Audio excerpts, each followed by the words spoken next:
The U.S. Icelandic Horse Congress is honored to support young Black equestrians in its community building and horsemanship. Icelandic horses are a versatile and fun breed with a great sense of community and support here in the U.S. Learn more at www.icelandics.org. I'm Ivan McClellan. I take photos of Black people in the West, and you're tuned in to Young Black Equestrians. I am a young black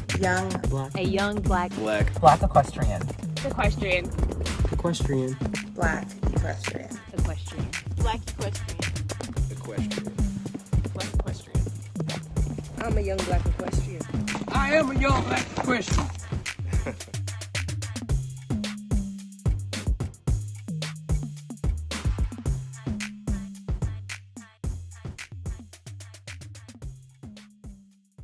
Hey, everybody, and welcome back to another episode of Young Black Equestrians with your host, Abriana Johnson. I am happy today to be joined with the infamous 8 Seconds. If you follow him on Instagram, if you know his name is Ivan McClellan. Welcome to the show, Ivan. Oh, thank you so much. I'm so happy to be on here. Thank you for spending some time with me. Of course.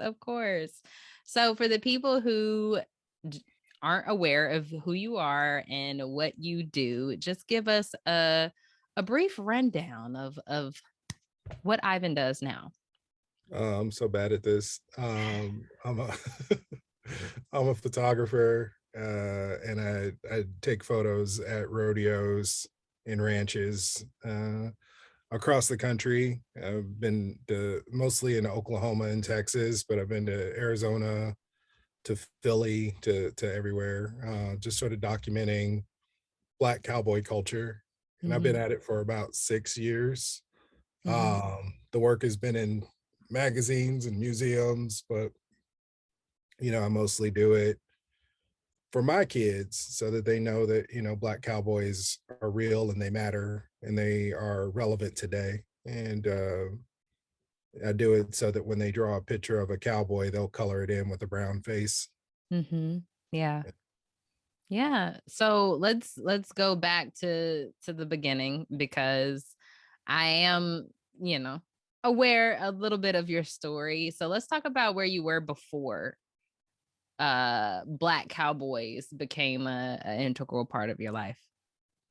So I don't even know where to start. I was an actor. I lived in New York for 6 years, and then I was going to a Doritos commercial one day, and I was like, "This is stupid." So I went home to Kansas City and started a career in design, and that was great, but not necessarily as creative as I thought it was going to be.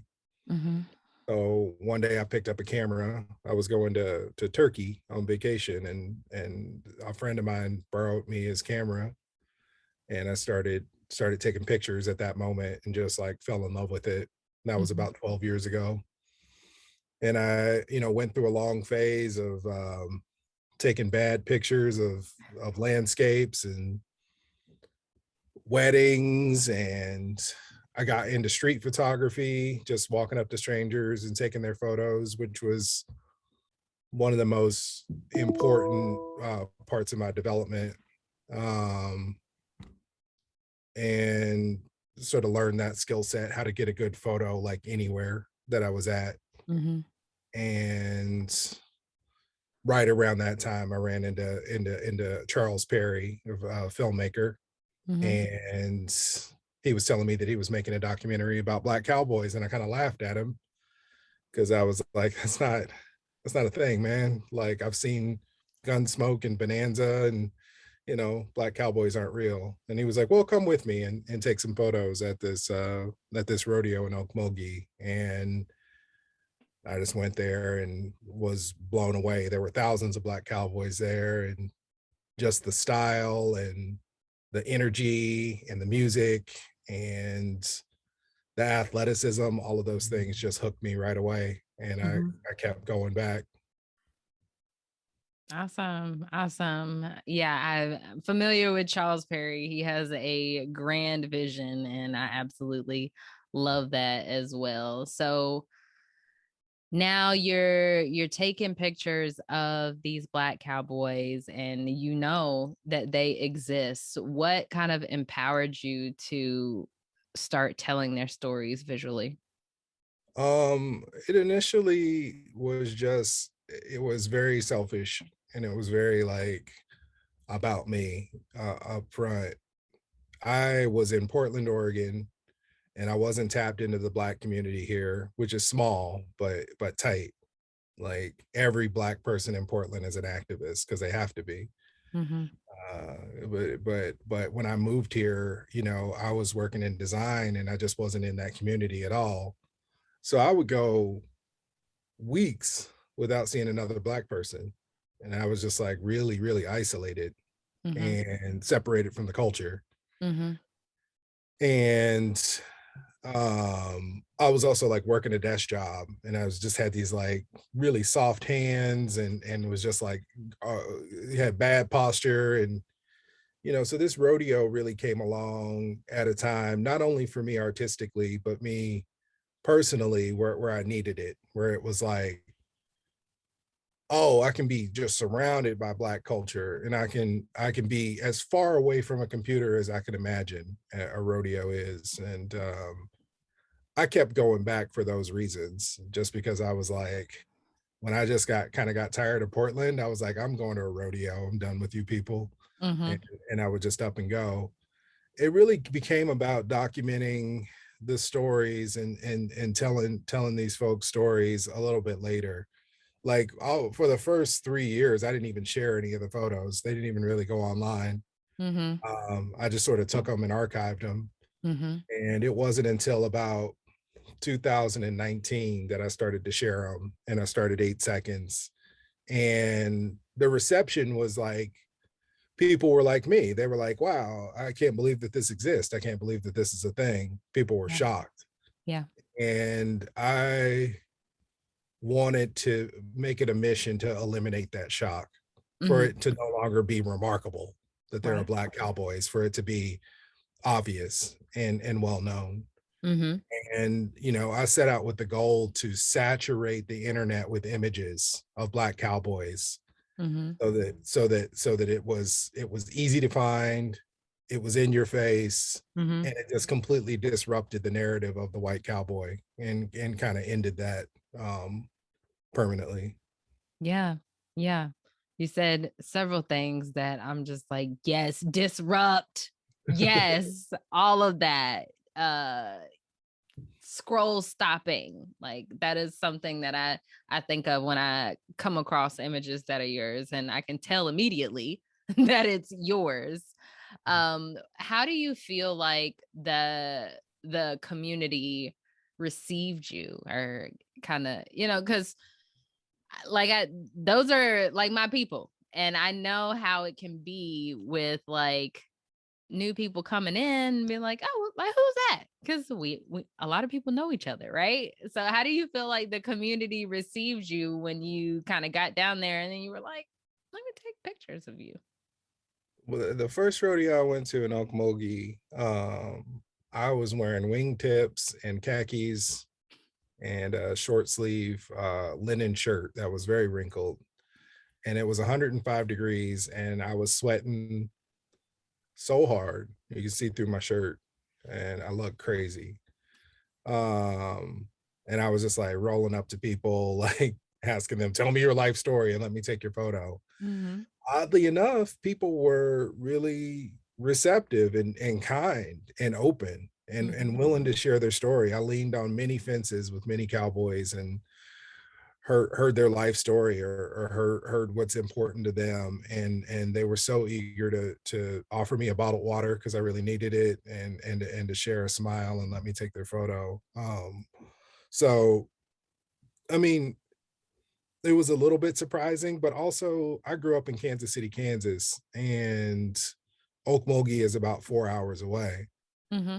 So a lot of times I would see guys with like KC tattoos, or and ask them where they're from, and they would be like, oh, I'm from Kansas City, Kansas. I'd be like, where are you from? They were like, I'm off of 58th in Georgia. I'm off of 57th in Georgia. Like, we were just like really, a lot of the folks that I met, we went to the same high schools. We went to the same church, you know, we knew the same folks. And so it was me tapping into my own community, but in a way that I didn't know anything about. Like, it was like this whole cowboy community had been sitting right under my nose my whole life, and I had never paid any attention to it. Like, in retrospect, I'm like, oh yeah, I guess Mr. Wills did have cows. Yeah, Bobby and them did used to ride horses in them, but I never thought of them as cowboys. I just never made that connection. So, you know, long story short, the community has been really receptive. It's to the point now that, you know, I show up at a rodeo and people are rolling up to me asking to take their photo. And I'm like really, really a part of it. And it's something I'm super grateful to be involved with. Yeah, absolutely. Yeah, I feel like when one of the biggest parts of being able to share this kind of work is that people are looking for that community. And so in, you know, all types of content that is shared around the Black community, or Black cowboys nowadays, it's those people who are like, oh my gosh, I didn't know this existed, or I'm interested in this, but I didn't even know other people were. Do you get a lot of stories like that, messages, comments, things like that? Yeah, I've gotten it from other Black cowboys, you know, that live in areas where they're the only Black cowboy, and they're like, what? I had no idea. I you know, I felt like I was the only like Eskimo out here, and there's a whole tribe of people. I've got to go to a rodeo. I met a basketball player up here, plays for the Portland Trailblazers, and his daughter barrel races in Oregon. And he found my work and was like, you know, I showed this to my daughter and she was just blown away. She really thought she was the only one. And she feels less isolated and she wants to go compete in the Bill Pickett now. Like, so I've definitely got it from Black cowboys. I get it from white folks all the time, obviously, because they don't know at all that this exists. But you know, Black people as well are like, oh, you know, wow, what our culture is so varied, and I'm so proud that this is a part of who we are. So yeah, just exposing people to it is a huge part of the work. Yeah. When you're doing work with bigger companies, I feel like one of the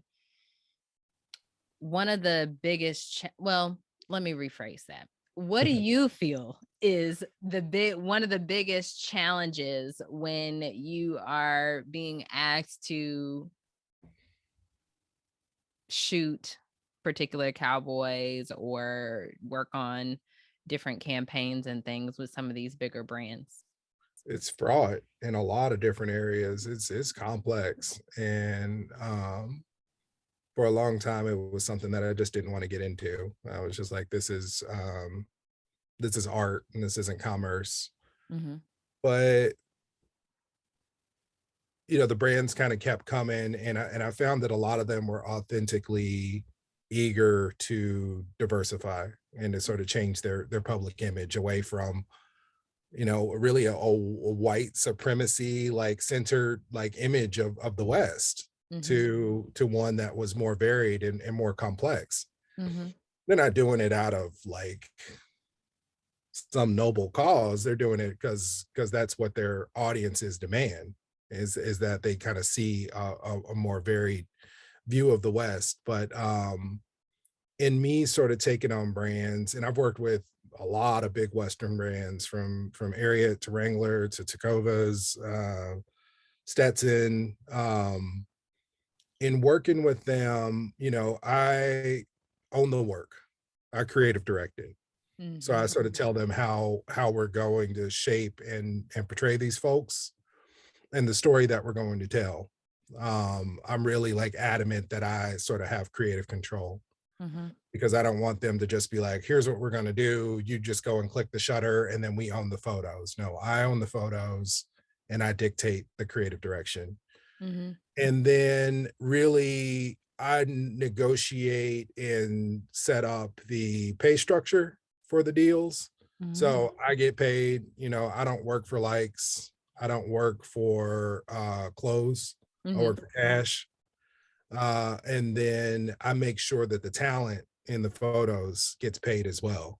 Yeah. So they get the likes, they get the clothes, and they get the cash. And Mm-hmm. then beyond that, for rodeo folks, I try as best I can to make sure that they're in conversations about sponsorship, Mm-hmm. because it's like you can't just like be like this big brand using this barrel racers image Right.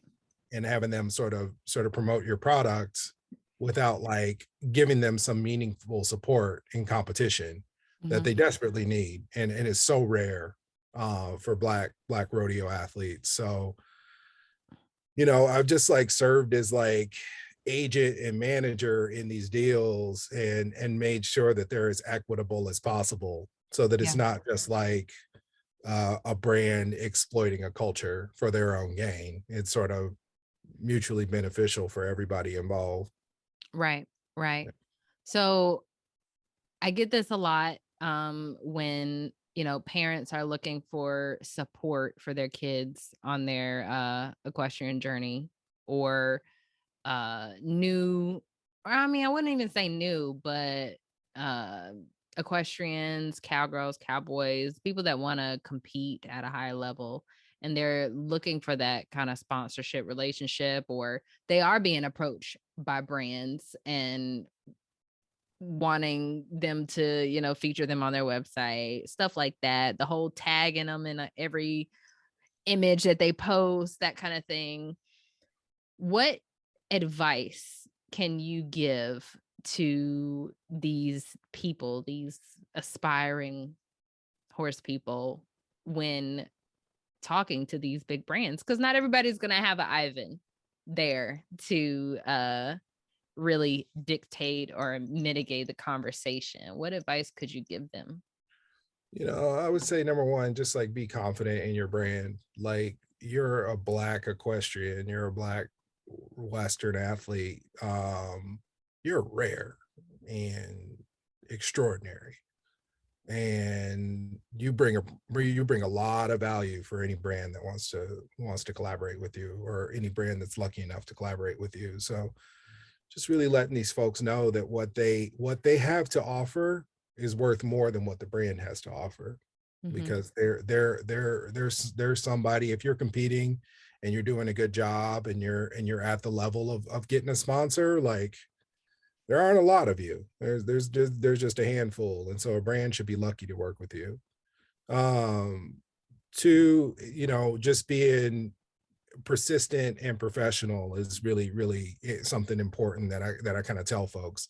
Even after you get the sponsorship, even after they agree to sponsor you, you have to let the brand kind of know what's going on with you constantly. You have to say, hey, I won this championship, I won this buckle, I qualified in this thing. I got a new horse. Here are moments in my career that are interesting for you to share, or interesting content for you to put out there. Right. The brand wants you to, the brand wants you to be a brand as well, and they really want it to be a partnership. Right. And so making sure that you have a clear point of view, that your, social media is brand ready and appropriate. I mean, I've seen like a young bull rider, and he's at the level that he's probably ready for sponsorship. He's performing really well, but you go on his Instagram and he's got pictures with AK-47s, and he's like wilding out. He's a wild kid. He's cussing, and he's really not the level that a Wrangler is going to kind of want to put their name with him, because his social media is not there. So in a lot of ways, you have to operate and manage your brand as if you're already where you want to be. You kind of gotta talk and present yourself in a way that a brand can just kind of come in and put their logo on your content, and they're good to go. Yeah. For me, when I'm working with a brand, particularly a new brand, there's a lot of heritage Western brands that I'm going after this year. I come to them with a complete story. I come to them with like, here's the athlete, here's what we're going to do, here's what's going to be the caption, here's when we're going to release it, and it's just all packaged up. All I need from you is money. Yeah. And I'm just going to go and execute this vision like completely. So just being that level of like sort of prepared and professional, I think is really critical. These brands are lazy and they don't want to do the work. They just want content. Yeah. So yeah, those are some of the things. I would say the most important thing for an athlete is just being persistent and being overly communicative with the brands. Yeah. Yeah. That's great advice. That's great advice. So let's talk more about your work. I mean, you mentioned museums. I know that you have a book out or coming out. What kind of inspired you to take it that far? When I started doing the work, when I started 8 seconds and I started putting the work out there, it was on Instagram mostly. I'm not big on social media. It's just not my thing. Yeah. People don't know what I look like. You know, I talk to people on the phone all the time, and I'll call you on the phone. I love talking on the phone. It's like my jam. I'm good at it. I can be on the phone for hours, but people don't know who I am. They don't know what I look like because I'm never on social media. I've never gone live in my entire life, and I never will. And when I meet them, they're like, I thought you were like 70. They were like, you were on the phone, like talking about apple pie turnovers. And you talk so slow. And I had no idea you were like a young guy. I was like, dang, not 70 though. I've gotten that a couple of times, like recently, where people were like, I thought you were much older than you are. So, you know, that's just because I'm not good at promoting myself. You know, I'm really not. I'm good at promoting the work, but me, like, I stay out of the way. And I'm like, man, look at this good-looking cowboy. Look at Kerry Hines. Look at this handsome 6'5" young black man. You don't need to be looking at me. And so, you know, having myself on social media and that not being really an area that I'm very comfortable with, I was like, I got to get this content off of the internet and into people's hands. Get it big, print it, beautiful. You know, you were talking about scroll stopping. I would go to a rodeo. I would fly. I'm terrified of flying. I would fly constantly. I would fly down to Houston. There'd be a thunderstorm. I'd be wading through the mud in my boots. I get, you know, on top of the buck and shoot. A bull like cracks my camera. My hand is bleeding. I get the shot somehow. You know, package all my stuff up, get back on the scary airplane, fly home, edit the image, post it, 30 likes. And like, I did all of that for 30 likes. That's crazy. This photo cost me, you know, $1,500 to get. So that people are so transient with content. You know, there are a lot of people that just scroll by that image and didn't even bother to like it. I thought that in a book, people would really take their time and be slower with consuming the content, really look at what is it that you're looking at, you know, who is it that you're looking at, right? And why does this matter? Really pay attention to the nuances in the photos. So that's why a book was important to me, and that's kind of the medium that I want the work to be in. I want it to be in books. I've got a gallery right now. I got a museum, the Griffith Museum of Photography in Cambridge, Massachusetts. They have 12 of my prints on display there, and they're big. They're 3 feet wide. And, you know, you can kind of go there and just like stand in front of these images and really get immersed in those moments. There's a photo called Cowboy Prayer with a bunch of Pony Express riders holding hands and praying on their horses before the race. The sky is pink, and when you see it that big, you feel like you're in that prayer circle. You feel like you're actually involved in that moment. So I'm very excited to have the content be tangible and real. Somebody asked me just yesterday if I was going to do NFTs. And I was like, absolutely not. And I was like, no, I don't, the rodeo is the most analog experience that you can have. It's the furthest thing from being on a computer that you can do. And I'm not going to take that beautiful, immersive, real experience and put it in an NFT for people to buy. One, two, when I sell a photo, I'll sell my prints to art buyers, or I'll sell a print to Apple. When Apple buys a print or Apple licenses a photo for a year, the talent in the photo gets paid as well. Mm-hmm. So I sold a print. I licensed a photo to Apple for thousands of dollars, and the person in the photo got thousands of dollars as well. When I sell an NFT and somebody owns the work, the talent doesn't get anything. The person in the photo doesn't get a dime. Mm-hmm. And why would I do that? That doesn't make any sense to me. So real world, real experiences. Yeah. That's what I'm about with this work. Mm-hmm. Yeah. That is something that I've tried to, it can be a sticky situation where, there are people who are capturing moments in their own lives of, horse people, and, brands are approaching them like, oh, like, can I feature your image? Can I do this? Can I do that? And then they end up using it for God knows what ever they want, ads, making money. And it's like, oh, they posted me and it got 100 likes. It's like, but how many dollars? How many dollars did you get? Like, that's important. And it's possible, y'all. It's possible. So I try to say, yeah, congratulations, good job. But you can get paid for this, right? You should be getting paid. When a brand takes your content and shares it, you're making content that's valuable. You're making content that's on the level of a national brand. Mm-hmm. They pay money for those things. I just did a photo shoot the other day. It was a $20,000 photo shoot for an image to go on Instagram. The brand can go and find that image that some horse person did themselves and just post it for free, or they can pay me to kind of create that authentic scroll stopping kind of moment for them. Right. And if I do it, it's going to cost a lot of money. So they would rather find it for free. They would rather do that, but it's rare. It's difficult.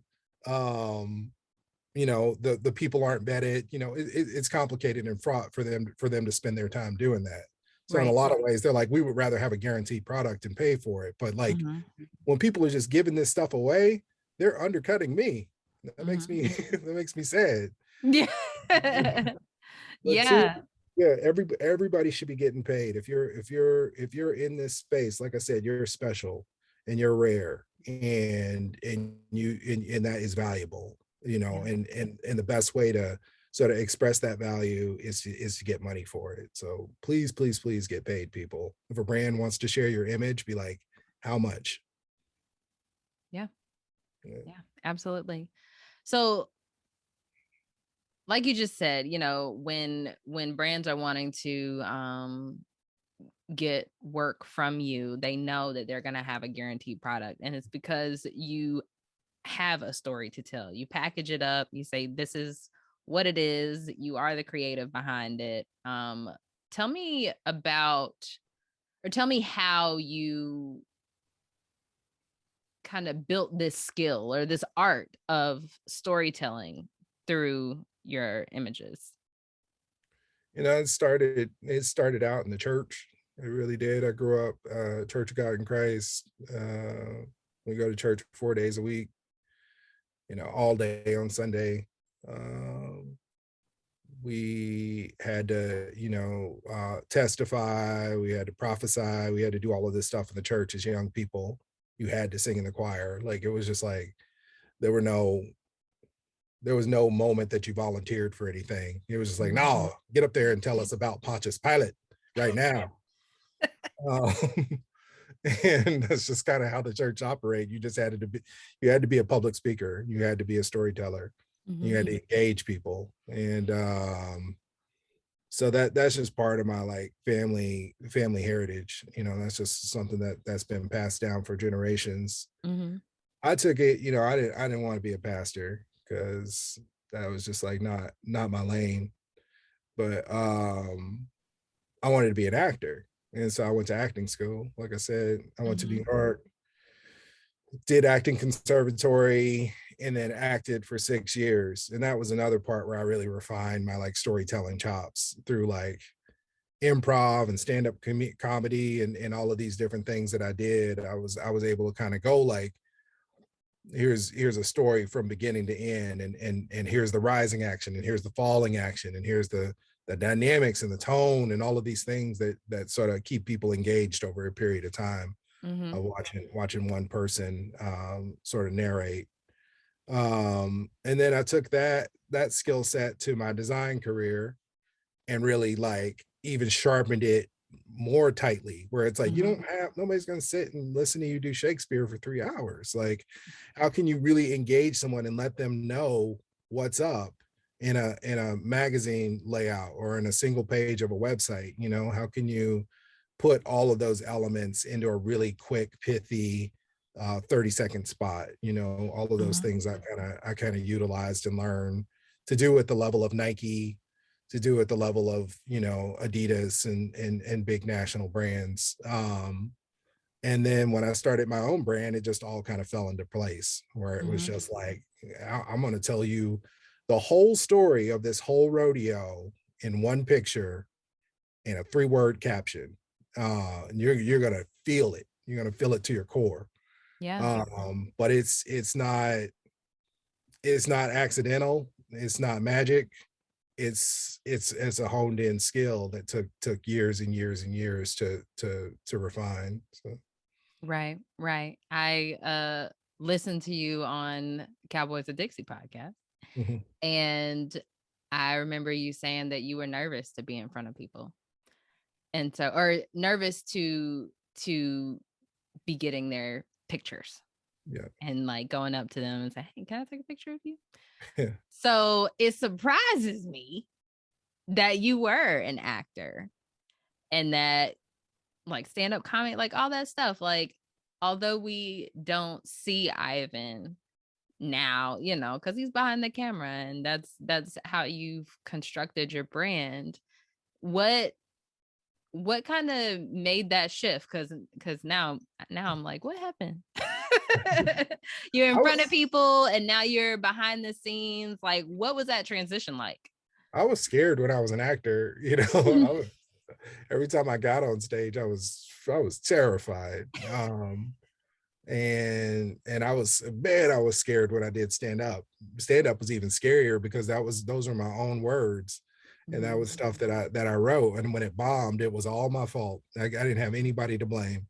And so I was scared, but I did it anyway, which is, I guess, bravery. It's just like, I'm scared to get on an airplane. Oh Lord, I'm scared to get on an airplane, but I do it several times a month. Because it's just what I need to do. Yeah.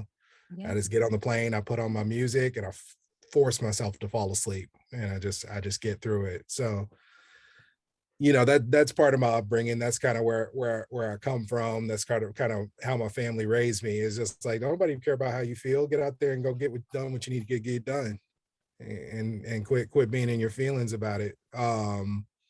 So there's no special sauce from my past that sort of feeds right now. It was just, photography was something that I owned all for my own, and nobody was forcing me to do anything. My mama wasn't like, boy, you better get out there and take them pictures. She wasn't on me about it. And so I was like really comfortable in my photography space, where I was just like, I'm just gonna shoot exactly what I want. I'm not getting paid for this. Like, nobody is Nobody is making me do this, so I'm going to go do what's enjoyable. There was a period of time where I was so uninspired with photography. I just liked to click the shutter, and that was about it. I didn't really care what I took a picture of. And so every day I would take a picture of the same bridge when I walked past it. And I ended up with hundreds of images of this bridge from the exact same spot every single day. Because I was like, this, I get to take a picture. It feels nice. There's no pressure, and I learned a lot from that moment. I started to notice a lot of different detail of like, where was the water on the bridge and what did the clouds look like? And, it was really a like a mindfulness exercise for me. I didn't really start to engage and get comfortable with people until somebody asked me last minute as a favor to go shoot a wedding for them. They were like, I need a second shooter on this wedding. Please, please, please, will you help me? And I was like, okay, absolutely. I went to the wedding, and wedding people are drunk and they expect to have their picture taken, and it's a party atmosphere. And I actually ended up having a pretty good time shooting that wedding. And I did a good job, and they asked me to come back and do another one. And then before I knew it, I had my own wedding business, and I was shooting weddings every single weekend. And that made me comfortable with people. That kind of helped me get over the fear. But it was still in a really like contained, specific space. And I was just kind of like, what if I could do what I do at weddings anywhere? And that was when I started to just like take my camera out into the streets of Portland every day and just like roll up on people and be like, you got the sauce. You got the sauce. Gas them up. I gotta get your photo, man. Look, if you could see what I was seeing right now, you would want to take a photo of you too. This is incredible. And I would just like meet anybody and just like get them engaged and get their photo. And that was what, like I said, that's what led me into rodeo. I showed up at the rodeo like that. Like, no, you did not come here in that fringe jacket, bro. No, you didn't. How dare you? Let me get your picture. That is beautiful. That is beautiful. One of the most, like, I guess my favorite part of your story is that you didn't have it figured out in the beginning. Your beginning doesn't look like you're right now. And I feel like for a lot of young people, a lot of times they feel like they have to have it figured out and that they can't change their mind or that they can't like say, I always thought this thing was cool, but I just never had the means. I mean, and even adults, the adult equestrians that are just now getting into horses, just now going to rodeos and going to trail rides and stuff, they're like, I wanted to do this since I was a kid. And they are just now, have the means or the opportunity to do that. So how do you kind of look back over everything you've done and say, I gave myself that permission to change and to grow? Yeah, I just have never like chalked up an experience as a failure. I've always learned, and I can always look back and be like, man, if I wasn't an actor, I wouldn't know how to sell. And if I didn't know how to sell, I wouldn't be able to pitch to brands, So it's like, that was just a learning experience. It wasn't that I was supposed to do that the rest of my life. I was supposed to get that information and that experience and carry it on to the next thing. Yeah. And like I can just like draw a line through all of these experiences and say like, here's how I got here. I think that's the thing that I want a young person to know, is that like, if you switch it up, if you change your mind, if something's not working, that doesn't mean that you failed. that just means that you have got the information that you require to go to the next phase. And I look at myself now and I'm just like, I don't have it figured out at all. I don't know nothing. I still go to rodeos. I will show up at a rodeo and I'm 8 seconds and I'm Ivan McClellan. I'm the man, I'm the GOAT, and I go there and I'm so nervous I can't get out of my car sometimes. I go to a rodeo and I'm like, I'm not gonna go talk to these people. Are you crazy? like, I'm scared of horses, I'm not gonna do this. And I have to go back and do some self work and figure out how to get out of that car and go do what I gotta go do. So I don't have it figured out, I haven't anywhere near achieved what I hope to achieve. I'm not even close. And I plan to, do rodeo until I die. I plan on doing this work forever. Yeah. But it's not going to always be my primary focus. There are other projects, there are other stories that I want to tell. I want to do a thing about I want to do something about Black church because that's so pivotal to like how I grew up. My grandma was the accountant at the church. And so she knew all the secrets. Crazy. Yeah. My granddad was too. Was he really? Yeah. So you know how it is. She knew everything. She knew everything. She knew where the money was going. She knew who was tithing and who wasn't tithing.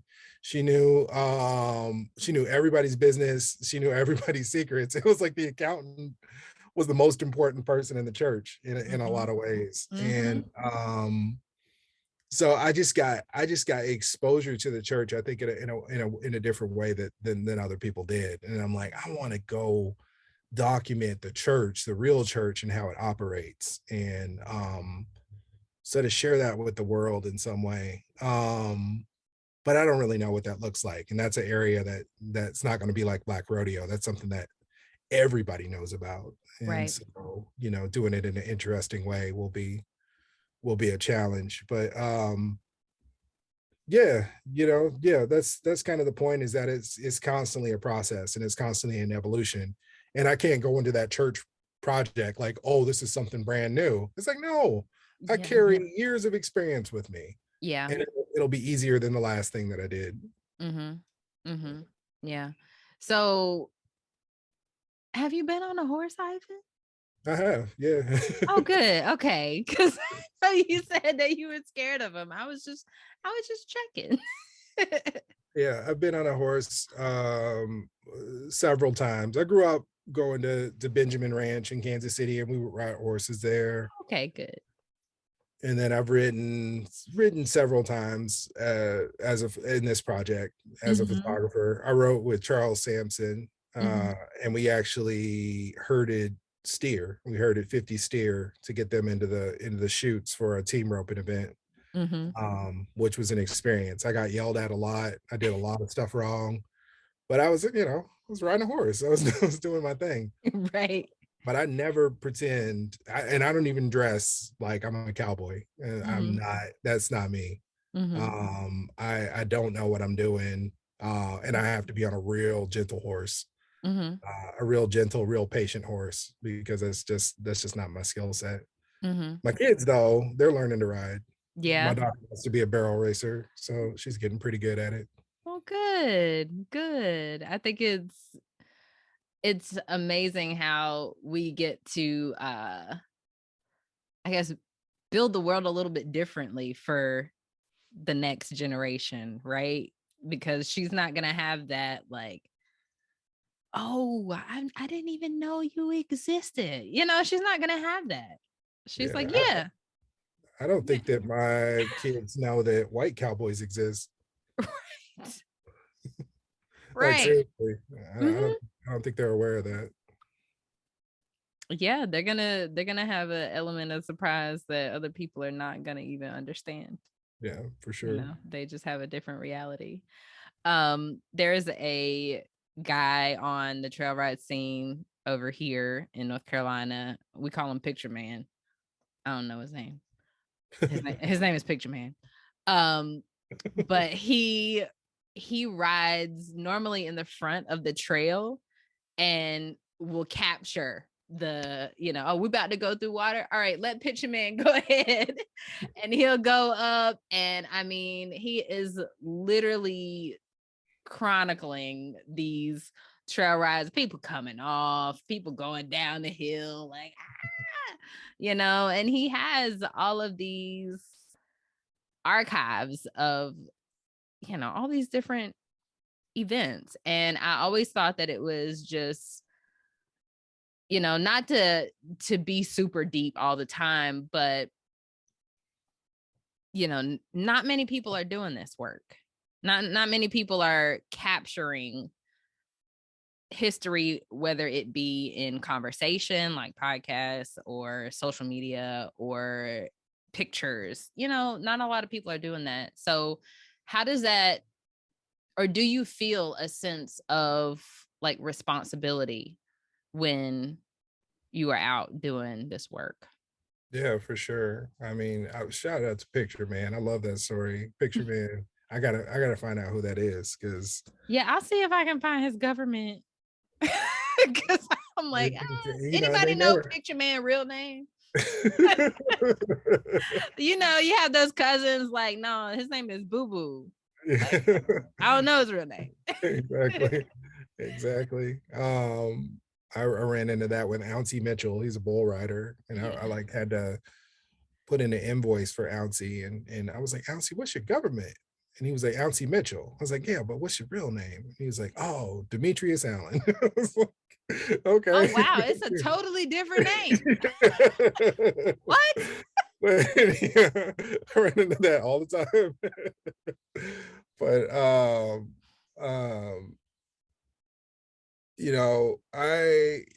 Picture Man, Cowboy World is another one. Love Cowboy World. He's just every rodeo, and we just become friends because we're kind of doing the same thing.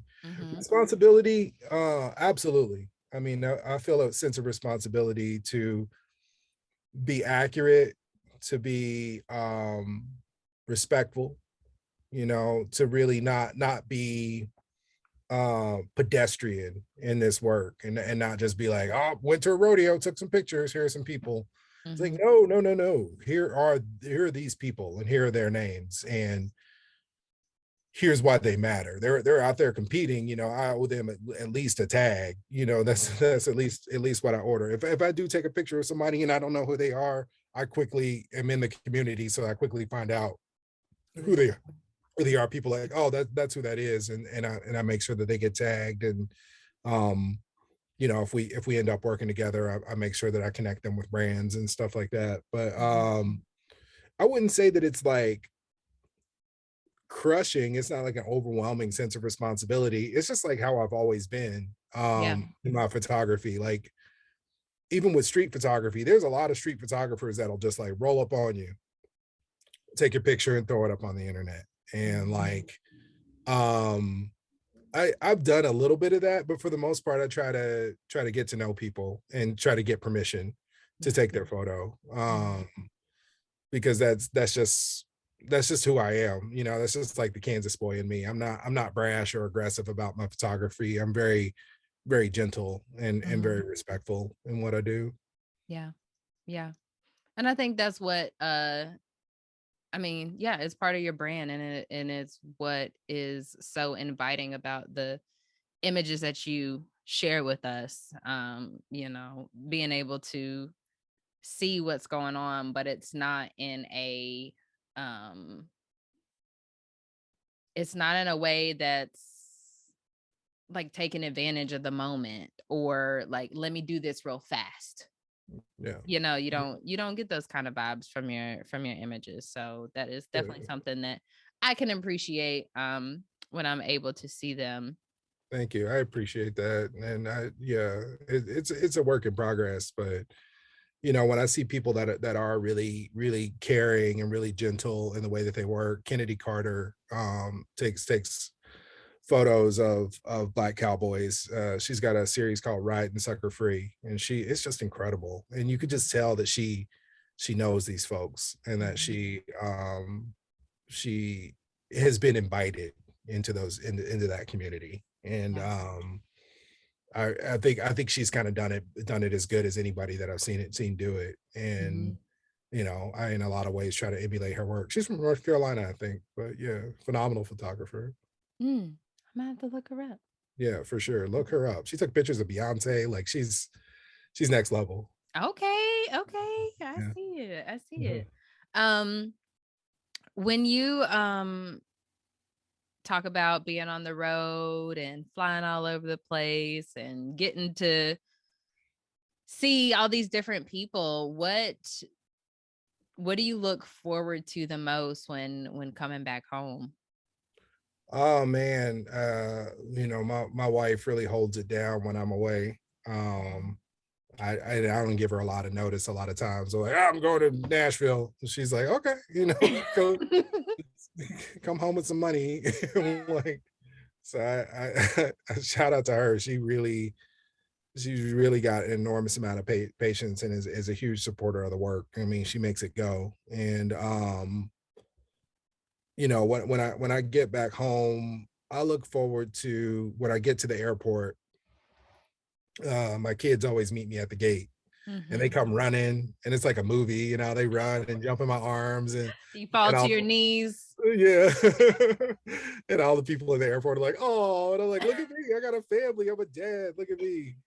People love me, that's the thing that I look most forward to. Like I was just on the road for 10 days. I just got back home Sunday, and I was on the phone with the kids like 3 times a day. We're on Zoom. Like they don't know how to hold a conversation. So we just sort of like sit there on the phone, but not really saying much. And then I call them at night and we do our prayers and read a book. And, I sit there and watch them brush their teeth and stuff like that. So it feels like I'm at home. It feels like I'm part of things, but I'm really not. I'm in a hotel somewhere in the middle of nowhere. And coming home and getting back in that routine and doing that stuff with them for real just really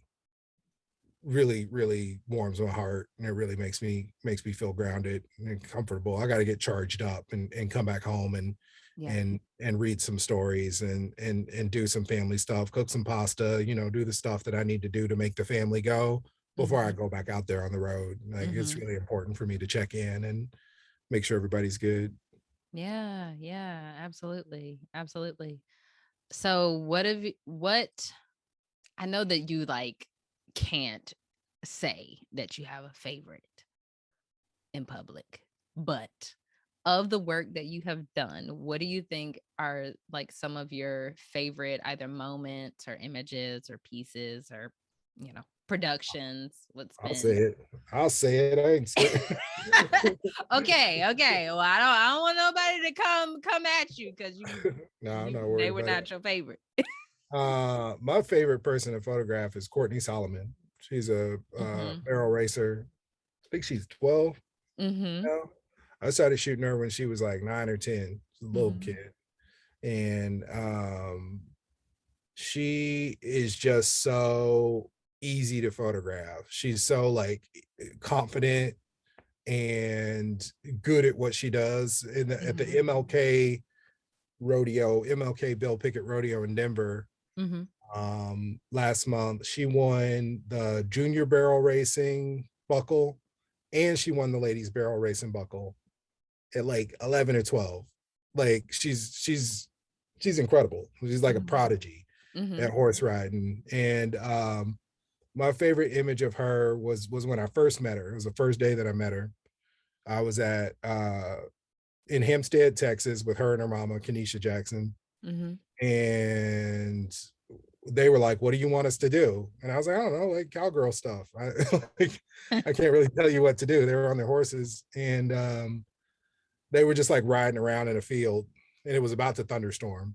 And Kenesha was like, we got to get this done because it's about to storm in 4 minutes. And I was like, okay, weatherman, you know what's up. And so I was like, okay, Courtney, here's what I want you to do. And I got down on the ground. I said, I want you to ride your horse right by me, but don't hit me. And she's like, I'm not gonna hit you. Don't worry about that. and she's riding her horse. She's not looking at me. She's looking straight ahead. Her braids are blowing back in the wind because the storm is coming in. The clouds behind her are so fluffy and textured. And I'm shooting up at her, so she looks like this like hero. And that right there is my favorite shot. It's every time that I look at that shot, I'm like, if I took one photo in this whole thing, that one would be worth it. Yeah. Like it just was such a moment. It's such a vibe. She's so like connected with her horse. She's like paying attention because she doesn't want to hit me. Like it just looks great. And the thing about a lot of these photos is that I'm in the photo, you know, because on the other side of what you're looking at, there's me. And I can sort of use those as like a diary, as like memory recall of like where I was, what I was feeling, what I was doing through another person. Yeah, so that's my favorite image. Yeah, nobody's gonna fault you for having her as a favorite. Can't get mad at a kid. Yeah, exactly. That was a very good answer. I know. Well, thank you so much for coming on here and just sharing a part of your story. I feel like it's very important, even, you know, the opportunity to consume your work, but also to know what's going on behind the camera and who this person is, who's sharing these stories that a lot of us are so passionate about. So I really appreciate your time today. Oh, thank you so much. It's been really great talking to you, and I really enjoy this podcast. So I'm glad to be on it. Thank you for tuning in to Young Black Equestrians, the podcast. Be sure to subscribe on your favorite podcast player as well as over on YouTube. And you know what? Do me a favor, leave a review over on Apple Podcasts. Doing that makes it so that this platform and this content gets shared with Black equestrians all over the world. Thank you so much for tuning into this episode, and I will see you next time.